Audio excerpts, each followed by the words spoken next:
This is Terry. We're back today and we're looking at the Lionel 2243 single motor Santa Fe. Comes with the single B unit. Note the black trucks on it. These only has one motor. The front top one here is a dummy truck. There's a single motor in here. This is the same basic assembly as the late Texas Special single motors and the New Haven and Wabash single motor. The Wabash was made with both single and double motor. This is, we're talking single motor, and these are vertical motors. The Texas Special comes with two different motors in it. I don't have one to show you, but when we open this up, I'll show you that this has a vertical motor. It sits like this, and it indexes right into a gear inside here. The earlier Texas Specials and the earlier F3s before the 2353 series, I believe, had horizontal motors that went this way, parallel to the track. And those are a little different. If you're looking at one of these single motor F3s, there's a couple of things that you look at. Obviously, the cosmetics. On the aluminum or silver paint on this, you can't wash this. It's water soluble. You try to wash it, it'll come off. So looking at this one, you can see little paint flecks. Right? Let me flip this so you can see better.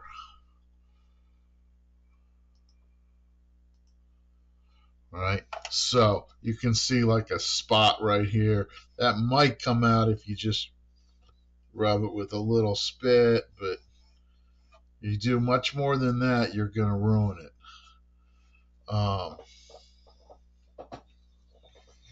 You're going to ruin it. So you can't really clean or wash this. Now your points that this is going to get damaged. All along the back edge right here, this will get damaged. These get broken. This is very unusual to find F3s that don't have box rubs on the top of here. So this one, there was no box with this when I got it. So it was probably wrapped in paper. Another thing that happens to it is the step breaks off right here. Right? On all of these single motored engines, they have a ladder like this that's molded in. The earlier F3s and have an added ladder and added portholes, which those could be missing or damaged, but that's not a problem here. Now on this has a single horn like what was developed for use on the Jeeps or the gang cars. Earlier F3s have a two-piece horn where this horn piece is attached to a blackened assembly, and they're not substitutable. This only fits in this hole because the hole's different. Continuing on with the damage points. The front in here is highly susceptible to damage. On this one, there's a little nick up here. Very little nick right there on the front. The decal. Look at the decal on this. This is just, can you see how gorgeous that is? There's a little damage in there. I don't really want to even touch the decal. So that's a damage point. The whole skirt on the Pilot gets all scuffed, and you can see that. That's from it. Drops a car, goes around, hits it again. Coming back across the same thing here, we're looking at the same thing. Mostly people walk up to an F3 and they go, "Oh, does it have battery damage?" And they want to look inside, and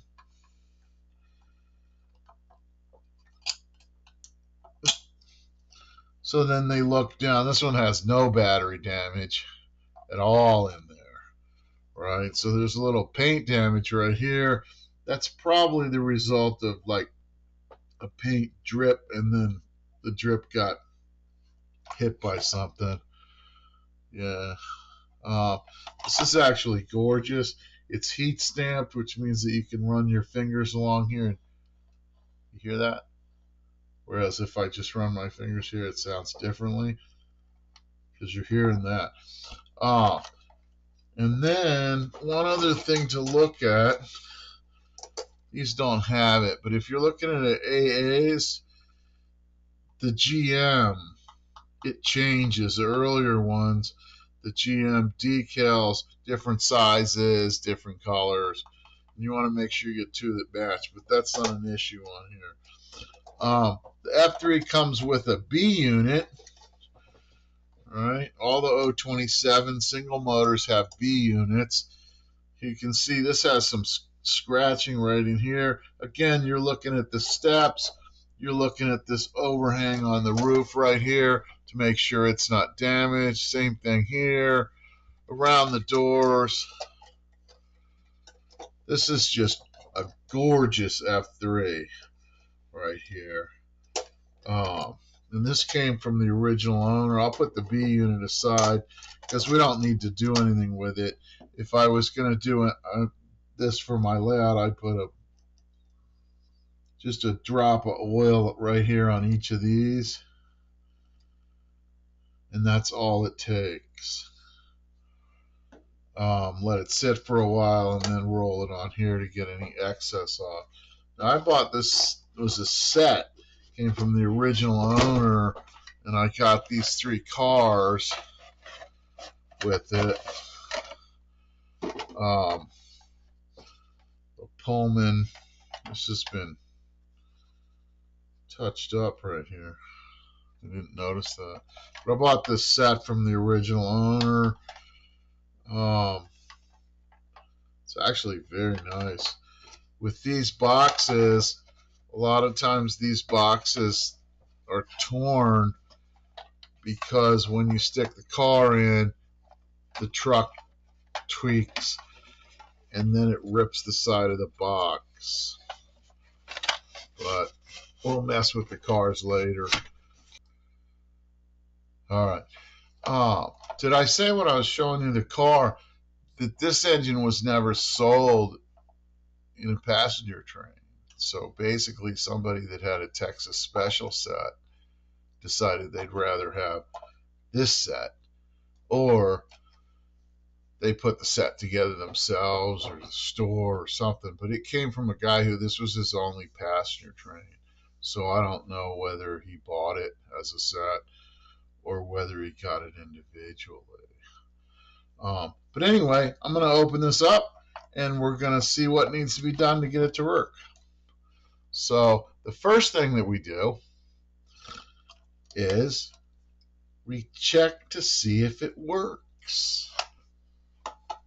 All right, but we'll open it up whether it works or not, but I'm going to check it. So I got my tester roller and we'll go. All right, it goes here. What's the single motor?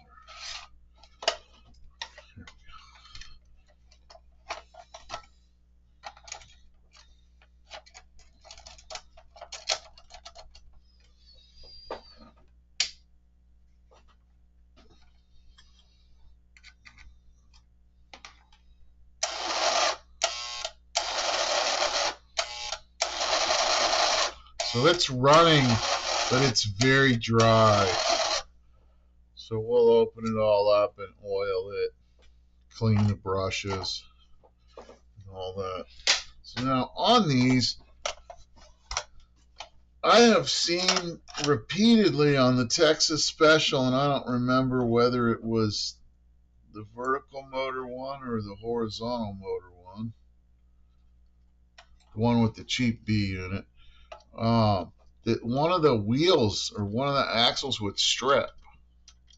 So if you're looking at a Texas Special, that's one of the things you want to check. Now this comes apart. It's held by a clip in the back here. This is the clip right here. There's 2, and that's riveted on to the end of the cap. This slightly greenish hue that you see to that, that's something that I started seeing here in Arizona about 10, 15 years ago. It's actually a cellulose gas off the paper that's being attracted to those points.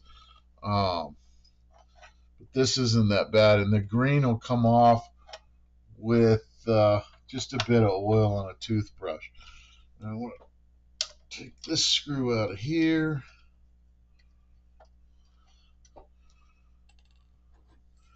And we'll see how this works.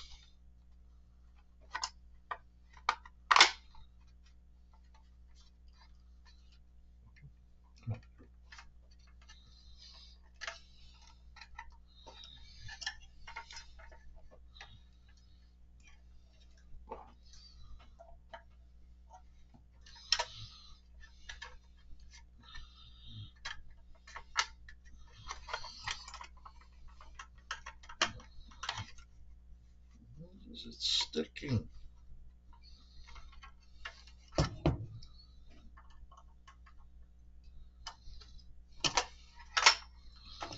Is it caught on something?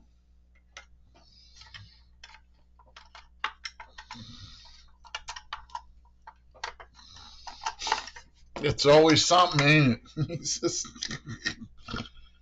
just really tight. It wasn't actually caught on anything. It was just really tight.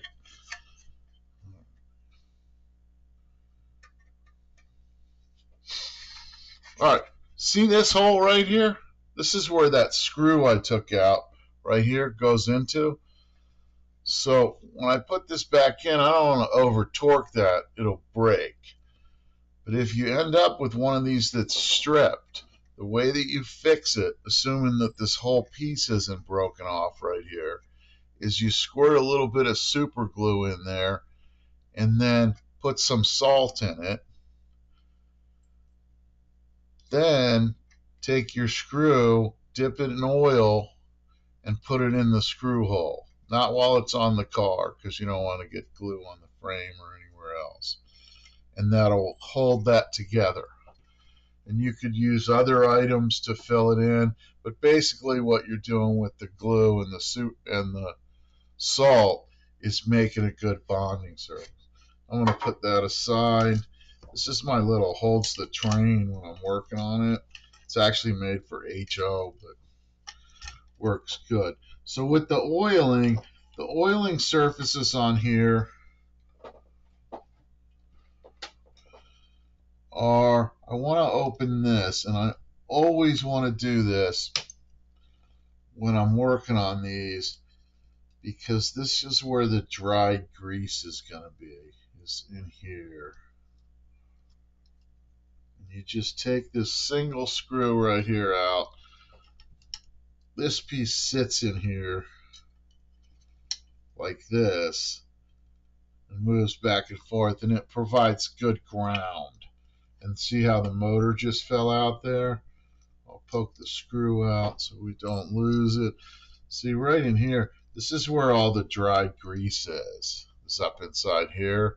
This plate with the coupler on it, and it holds the side frames too. It'll come off from this screw right here. See that?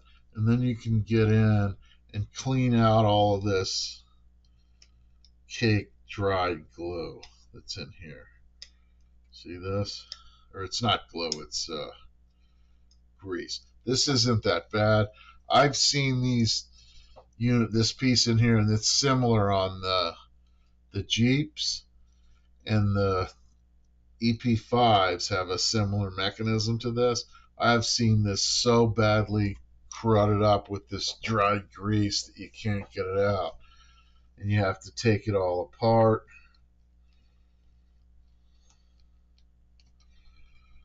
This looks really clean. If it's so bad you can't get it apart, you're going to use a solvent on it, like MEK, acetone, something like that. With this is so nice and clean in here. If I just give this a shot of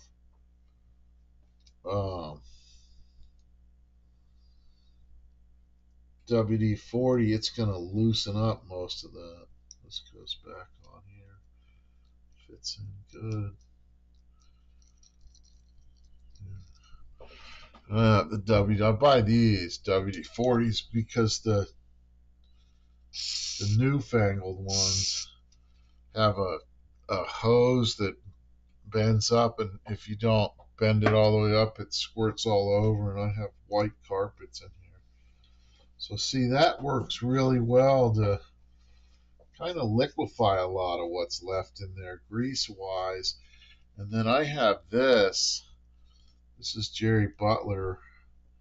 He's no longer with us, but he developed this back in the 60s.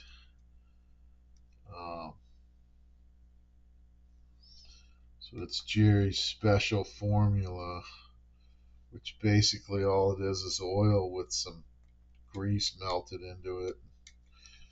If you stick oil in the bottle and then squirt grease in it and shake it, it kind of mixes it up. I don't know if that's exactly what Jerry had, but it's what I've been using. This goes back on here. While this is off, you could brush this down, but this is relatively clean, so it doesn't really need it. I try to avoid doing any kind of polishing because I like the original finish. That goes right there. This back on here.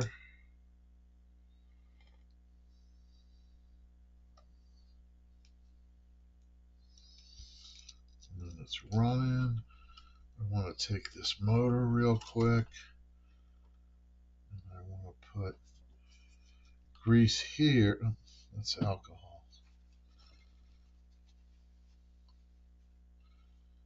I want to put the grease in here. Because there's a bearing up in here. Right here. And that'll do that. Now, this goes on there like that. See, it indexes. It's backwards. It goes this way. See, it goes so that the bearing surfaces here will rub on that, and it doesn't actually go on there. It goes this way, and then that goes like this. See, put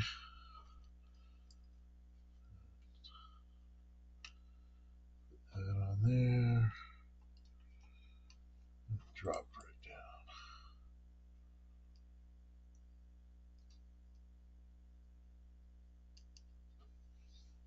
You guys almost got to see my bald head there. All right, and then we tighten this up.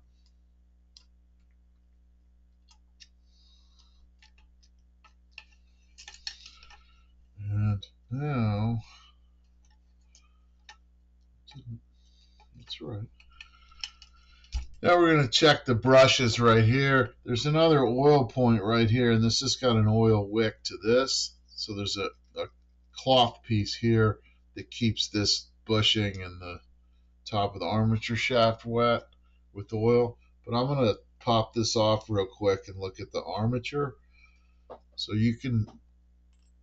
this is how you do that. You have two screws that hold the brush plate on. And notice that even though the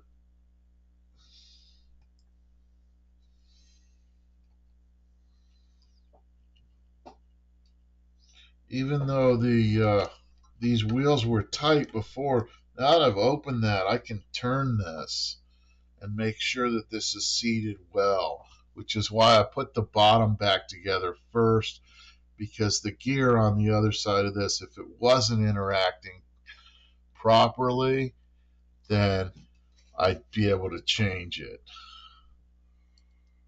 Okay.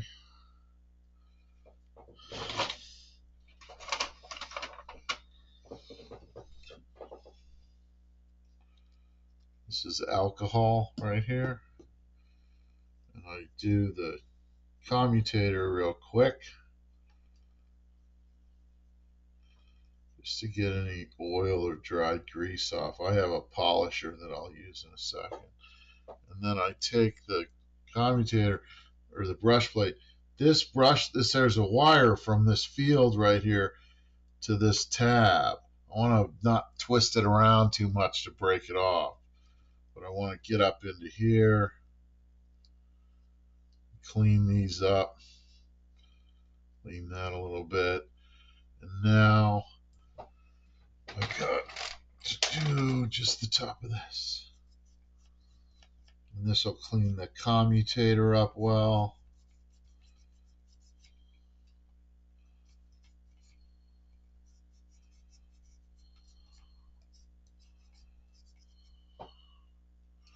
Like that. I have a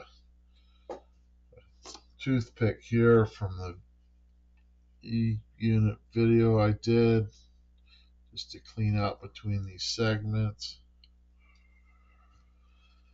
Now, you can take these brushes, you need to clean them first. Alcohol on the towel, rub the brush back and forth in the alcohol. Good enough. These are really good brushes. Now we're seeing why this train is so nice, is there's almost no use on this. Anyway, you could stick the two brushes in here, try manipulating the whole thing and putting it back together. I used to do it that way. Now I do the easy way. I put the brush plate back on like that.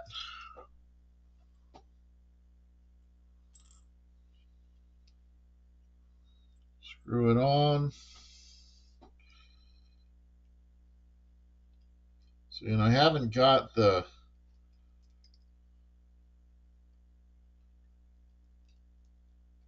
brushes back on there, so it won't run right now, or if it did, it'd be just running off the brush springs. But the springs are down in there. And what I do is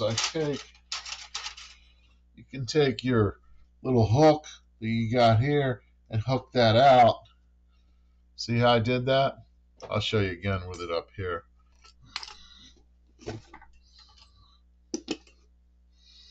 This is a spring adjuster. You can get these for a couple bucks at any hardware store.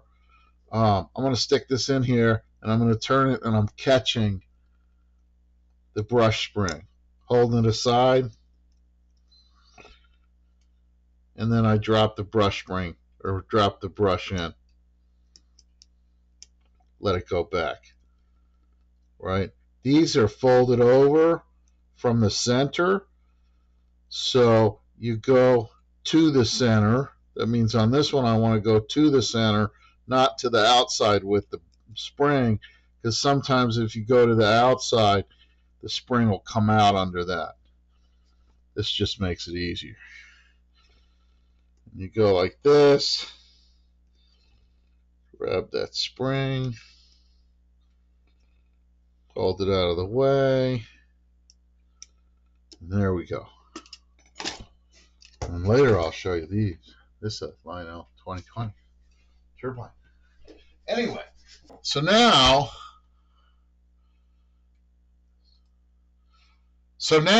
I got this put back together. It's all ready to go. It should run again. So I'm going to go ahead and put a little bit of oil on this, and then I'm going to hook it up to my test track, and we'll see what happens.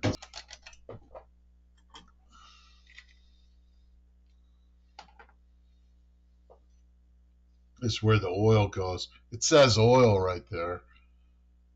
Put that on here.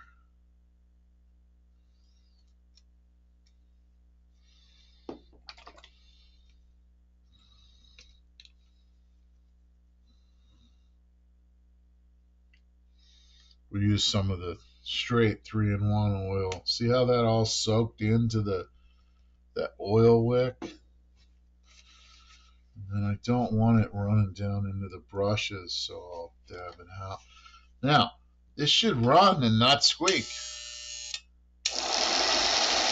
So the squeak is gone on this.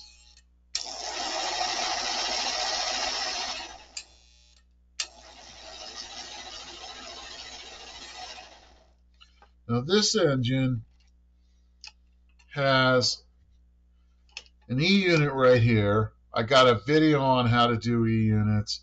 So with this one, you would want to take this and unsolder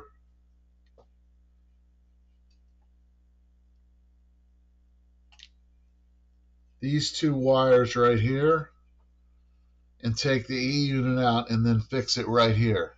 So you'd have the train, and you'd disconnect these two wires, which this is the wire for the power. Comes up through here. They're both soldered onto here. This is the center rail, and then they go here because the horn is there. And that's how you'd get in to change this E unit. And you do that with the motor out. I didn't look at it. I can see up in there that it's clean enough, so I don't have to clean it.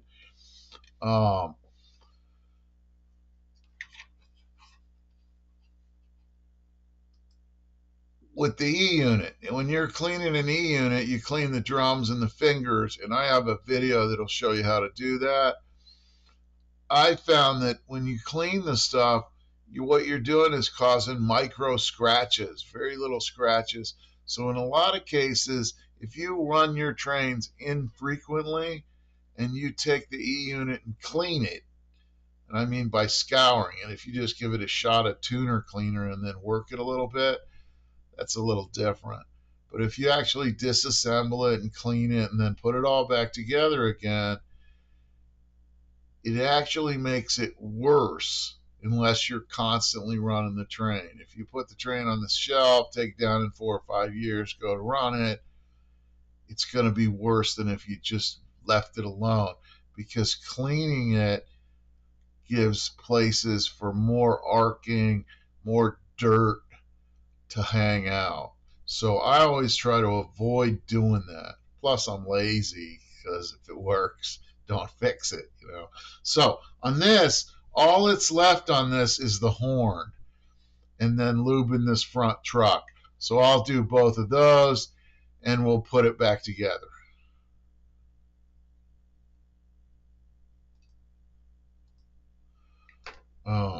Let's see how the horn, I need to oil this front truck right here. And that's this right here. That's alcohol again. Oil this right here.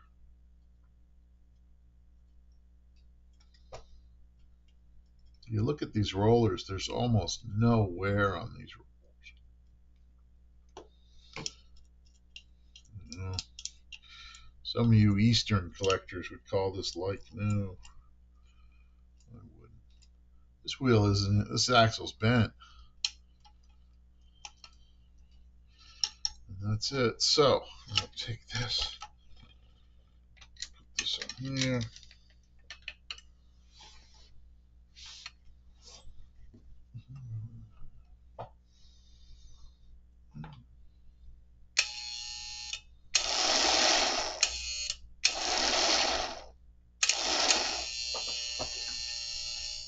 Now, when I push this button right here, it should horn.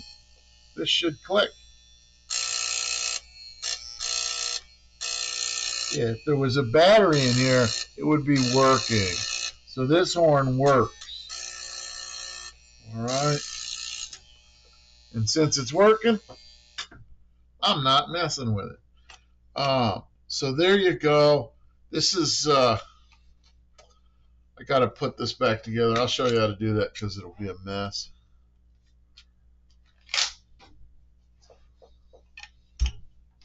And the shell goes on. It's got these two clips back here and this one hole. All right. I got my jar here with, I've been putting parts in. There's one screw left. It goes in there, so I know I didn't leave anything out. These are pretty cool. These are jewelers, and they stack, so I could stack them up for multiple uses. It's not important that you do the same thing that I do, but having a system really helps avoid problems. So with this, I just want to kind of fold this down into here like this. without breaking it. Because right here, this cracks right here if you force it, because it'll force this out. And I do not want to do that, because this is older than me. There is a way to do this.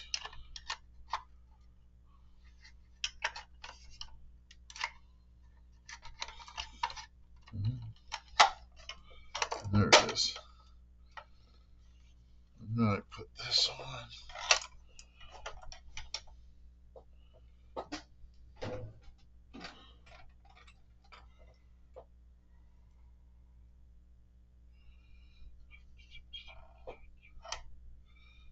This on here. This does not get overly tightened. And there it is. It's done.